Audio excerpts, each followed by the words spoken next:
आप यूट्यूब पे जाके अगर सर्च करें कि how to install Windows 10 from USB तो आपको इस तरह मेरा चेहरा नज़र आ जाता है। और हो सकता है ज़्यादातर आप लोग जो वीडियो देख रहे हैं मुझ तक उसी वीडियो के थ्रू पहुँचे हों। और विंडोज़ को बार बार रीइंस्टॉल करने की अमूमन वजह ये होती है कि आपकी विंडोज़ बहुत ज़्यादा स्लो हो जाती है और आपको ये लगता है कि अब इसको रीइंस्टॉल ही करना पड़ेगा, बहुत ज़्यादा हैंग करने लगी है, बहुत मसला कर रही है। ज़रूरी नहीं है कि आपकी विंडोज़ को सही करने का या स्पीड अप करने का वही एक तरीका है, बहुत सारी वजूहत होती हैं। उन्हीं तमाम रीज़न्स को जो है हम इस वीडियो में डिस्कस करेंगे, हार्डवेयर से लेकर सॉफ्टवेयर तक, और उन तमाम ट्रिक्स को भी मैं आपको बताऊंगा जो अप्लाई कर सकते हैं अपने विंडोज़ की स्पीड को थोड़ा सा इंक्रीज़ करने के लिए। अभी मैंने अपने कैमरे को थोड़ा बड़ा किया हुआ है ताकि मैंने आपको कुछ चीज़ें बतानी हैं और उसके बाद हम आएंगे अपने कंप्यूटर की स्क्रीन पर, मैं आपको वो तरीके बताऊंगा स्पीड अप करने के। तो एक तो मेन रीज़न ये है कि आपका जो कंप्यूटर का हार्डवेयर है ऑब्वियसली आपके कंप्यूटर की स्पीड उस पर डिपेंड करती है। और एक सबसे इम्पॉर्टेंट चीज़ विंडोज़ की स्पीड के अंदर जो मैटर करती है वो है आपकी हार्ड ड्राइव। तो अगर तो आपकी हार्ड ड्राइव आज के दौर में भी SSD नहीं है, मैकेनिकल ड्राइव है 2023 में भी, तो आपका कंप्यूटर एनीवेज स्लो ही चलेगा। बिकॉज विंडोज़ 10 और अब तो विंडोज़ 11 भी ऑप्टिमाइज ही बनाई ही SSD के हिसाब से गई है। मैकेनिकल ड्राइव में वो लैग ही करेगी, स्लो ही चलेगी।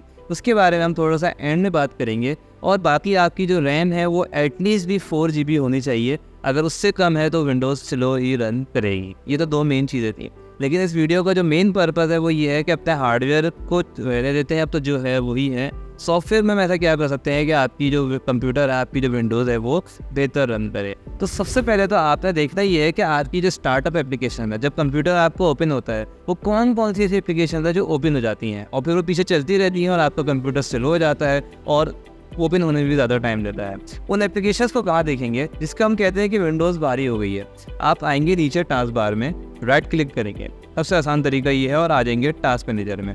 टास्क मैनेजर में आने के बाद आपके पास यहाँ पे ऊपर मिलता है स्टार्टअप के नाम से एक छोटा सा टैब है और इस विंडो में आपके पास वो तमाम एप्लीकेशन आ रही हैं जो आपने इंस्टॉल की हुई हैं और कौन कौन सी इनमें से डिसेबल्ड है, मैंने ज़्यादातर डिसेबल की हुई है ऑलरेडी, और कौन कौन सी इनेबल्ड है जो कि विंडोज़ जब भी स्टार्ट होती है वो स्टार्ट हो जाती हैं। इसमें आपने और करना है, सबको बंद नहीं कर देना। कोई काम की है और आप चाहते हैं कि विंडोज़ खुले तो वो ओपन हो जाए तो उसे आपने ओपन रखना है। तो यहाँ मैंने देखो आपके सामने कैमरा हब जो है वो इनेबल है मेरे पास, HD ऑडियो बैकग्राउंड प्रोसेसिंग इसको मैंने इनेबल किया हुआ है। ये मेरे पास एक एडोबी की एप्लीकेशन है, इसको इनेबल रखा हुआ है। एक मेरे पास लाइट शॉट के नाम से सॉफ्टवेयर है, इसको मैंने इनेबल रखा हुआ है। आपके पास जो चीज़ें आ रही हैं आप अपने कंप्यूटर के अंदर देखना, जो काम की चीज़ें इनेबल करें। अगर मैंने अब वक्त नहीं चाहता कि हर दफ़ा ओपन हो जाए कंप्यूटर के साथ, पहले हो जाता था तो मैंने डिसेबल कर दिया। स्टीम हमारे पास होती है गेमिंग के अंदर, तो अगर आप चाहते हैं कि जब आप कंप्यूटर ओपन करें तो ना ओपन हो, मैंने उसको डिसेबल कर दिया है। तो इसमें से जैसे स्काइप बहुत सारे लोगों को ओपन होता है तो आपने ये तमाम चीज़ें यहाँ से डिसेबल कर देनी है। तो ये आपके पास स्टार्टअप एप्लीकेशन है। पहला मेथड ये आपने स्टार्टअप एप्लीकेशंस को देखना है और उनको क्लोज कर देना है। दूसरी बहुत इंपॉर्टेंट चीज़, अपने माय कंप्यूटर में आने के बाद जिस आपके पार्टीशन में विंडोज़ इंस्टॉल्ड है उसके ऊपर आपने करना है राइट क्लिक, और राइट क्लिक करने के बाद आपने आना है प्रॉपर्टीज़ में, और प्रॉपर्टीज़ में आने के बाद आपके पास एक ऑप्शन होता है डिस्क क्लीनअप। ये ना सिर्फ आपकी डिस्क के अंदर थोड़ी सी स्पेस को एम्प्टी करता है, बल्कि SSD ड्राइव में तो स्पेशली ये फैक्टर होता है कि जितनी आपकी स्पेस ज़्यादा एम्प्टी है, जितना आपका डेटा कम है, उतनी इसकी स्पीड जो है वो बेहतर रन करती है। तो अगर मैं डिस्क क्लीनअप को ओपन करता हूँ तो यहाँ से कुछ चीज़ें लोड करता है और यहाँ से आने के बाद एक चीज़ होती है, आपने इस पर क्लिक करना है क्लीन अप सिस्टम फाइल्स। तो आप देख सकते हैं मेरे पास 194 GB अवेलेबल हैं ऑलरेडी, क्योंकि मेरी C ड्राइव 500 GB की है। मुझे इतनी नीड नहीं है कि मैं अपनी काम की चीज़ों को यहाँ से डिलीट करूँ, लेकिन आप देखो यहाँ से डिलीट कर सकते हैं। बता रहा है 7 GB का डेटा ऐसा है जो कि मेरा एक्स्ट्रा है जिसको क्लीन किया जा सकता है। मैं इसको क्लीन कर सकता हूँ, लेकिन इसमें क्या चीज़ है, जैसे विंडोज़ अपडेट क्लीनअप, जो पिछली अपडेट के बाद रिमेनिंग फाइल्स है वो हटा देनी है। हम कहते हैं बिल्कुल आप डिलीट कर दो, तो मैं इसको क्लिक कर दूंगा, ये डिलीट हो जाएंगी। सिमिलरली अगर मैं चाहता हूँ कि temporary files, internet files 13 MB की हैं, इनको डिलीट कर देते हैं। विंडोज़ अपडेट लॉग फाइल इनको डिलीट कर देते हैं। और कुछ चीज़ें हैं, रिसाइकल बिन है, इसको मैं एम्प्टी कर देता हूँ। ये करने के बाद मैं ओके करता हूँ, डिलीट फाइल्स, और अब ये मेरी तमाम फाइल्स को डिलीट कर देगा। तो ये दूसरा मेथड था अपना, आप C के अंदर स्पेस को क्लियर कर सकते हैं इस मेथड के थ्रू, और ऑब्वियसली जो है आप जो है अपनी स्पीड को थोड़ा सा फास्ट कर सकते हैं। थर्ड मेथड ये है कि उसी C ड्राइव पर राइट क्लिक करना है, प्रॉपर्टीज़ में आना है जहाँ से हमने पिछले मेथड अप्लाई किया था, और यहाँ से आप टूल्स में आने के बाद आपको कुछ टूल्स हैं जो कि प्रोवाइड किए जाते हैं। एक तो चेकिंग का है कि अगर कोई मसला आ जाता है आपकी C ड्राइव के अंदर तो वो भी ये आज से फिक्स किया जा सकता है। दूसरा हमारे पास है ऑप्टिमाइज का। मैं ऑप्टिमाइज में आता हूँ, ये कह रहा है सी ड्राइव को आप ऑप्टिमाइज कर सकते हैं और यहाँ से ऑप्टिमाइज पे क्लिक कर देंगे तो ये आपकी सी ड्राइव को जो डेटा है उसको अलाइन कर देगा। Not is a good practice to perform this operation after every 50 to 30 days, ताकि आपका जो डेटा है वो ऑप्टिमाइज रहे सी ड्राइव के अंदर। इस मेथड को अप्लाई करने से भी आपकी जो विंडोज़ की स्पीड है उसका थोड़ा सा आपको डिफरेंस फील होगा।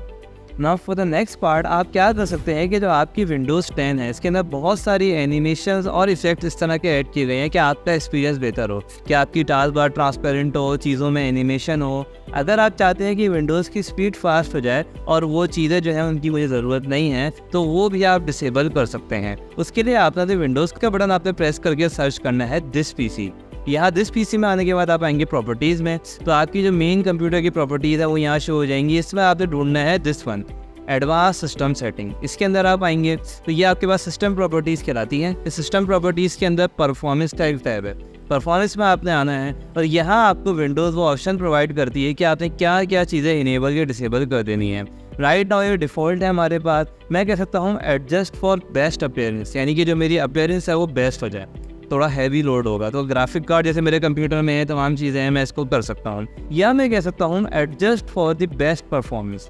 डैट मीन्स कि आपका जो कंप्यूटर है वो परफॉर्म फास्ट करेगा और जो इफेक्ट्स है वो कम हो जाएंगे। तो आपने इसको सेलेक्ट करके ओके कर देना है, तो आपका कंप्यूटर की स्पीड में थोड़ा सा आपको डिफरेंस फील होगा। तो for the last part of the Windows की अपडेट्स को डिसेबल कर सकते हैं। सिक्योरिटी के लिए रिस्क हो सकता है, लेकिन क्योंकि विंडोज़ बार बार अपडेट हो रही होती है और टाइम टू टाइम जो है इसके अंदर फाइल्स ऐड होती जा रही होती हैं, तो आपकी कंप्यूटर की स्पीड स्लो हो जाती है। यूजुअली होता यही है कि आप विंडोज़ इंस्टॉल करते हैं, थोड़ी लाइट होती है, फिर जब उसमें अपडेट इंस्टॉल हो जाती हैं तो वो हैवी हो जाती है। तो विंडोज़ से अगर आप अपडेट्स को पॉज करना चाहते हैं, एटलीस्ट ये चाहते हैं कि आपसे पूछ के अपडेट हो, ऑटोमेटिक अपडेट ना हो, उसके लिए आपने प्रेस करना है विंडोज़ एंड आर। अपने विंडोज़ के अंदर विंडोज़ और आर का बटन एक साथ प्रेस करेंगे तो रन की विंडो आ जाएगी। यहाँ आप टाइप करेंगे services.msc।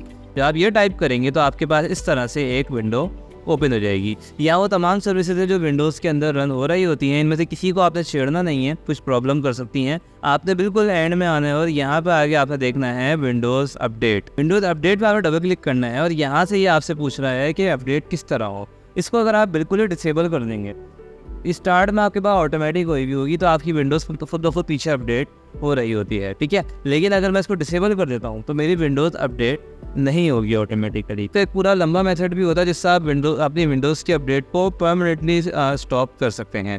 तो अगर वो देखना चाहते हैं तो वीडियोज़ के सेक्शन में आपको मिल जाएगा चैनल के ऊपर। तो बाकी आप टेम्परेरी इसको वहाँ से डिसेबल कर सकते हैं ताकि आपकी विंडोज़ जो है वो बार बार अपडेट ना हो। सो ये कुछ तरीके थे जिनको अप्लाई करने से आप अपनी विंडोज़ की स्पीड में कुछ ना कुछ फ़र्क फील करेंगे। Now for the last part, क्योंकि आप ये वीडियो यकीनन 2023 या उसके बाद ही देख रहे हैं, तो आपके कंप्यूटर की हार्ड ड्राइव एटलीस्ट SSD होनी चाहिए जिसमें आपकी विंडोज़ इंस्टॉल्ड है।